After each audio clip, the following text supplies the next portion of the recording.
humiliation versus inspiration. Most people think that guilt is wrong. It's not. Guilt's easy, and here's why. I'm guilty of wearing a black suit.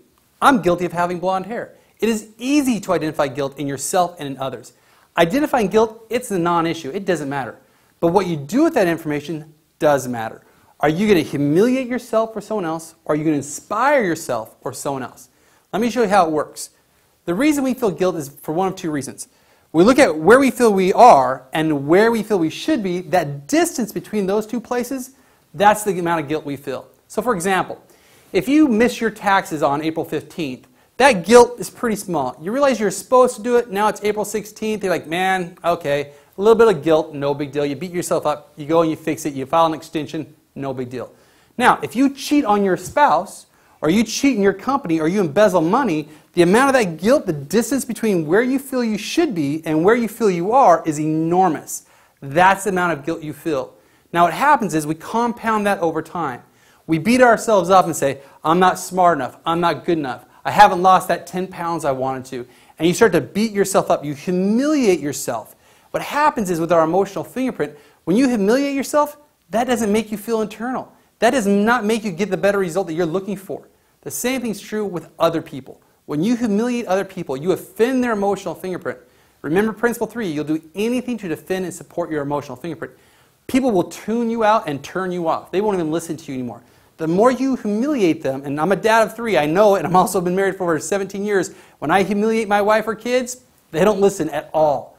But if I take a little bit more time, I'm a little bit more internal with my emotional fingerprint, I recognize the guilt and say, fine, you did X wrong, no big deal. What are we going to do to make it better?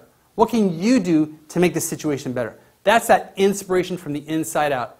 I have 2 sons. One of them looks just like me and has my personality. And I'll be honest, he's my oldest, and I'm by far the hardest on him than anybody else on the planet because I project myself on him. I see the small mistakes that he makes, and I think in my mind, oh, he's going to be just like I was. I don't want him to be like me, so I'll humiliate him trying to make him change. Well, that will never change his behavior. When I stop, I get more internal with my emotional fingerprint, and then I say, okay, how can I inspire you? What can I help you do to achieve the goals you want in your life? Instantly, his behavior changes. When I discovered guilt, humiliation versus inspiration based off your emotional fingerprint, it revolutionized the way that I saw people, especially myself. Let's look into your own life. When you feel guilty for something, are you humiliating yourself or are you inspiring yourself? When you humiliate yourself, you tear yourself down, you don't get the results you want. You don't actually change your behavior. When you inspire, and we know the definition of inspire means internal, to inspire from the inside out, you then change your behavior.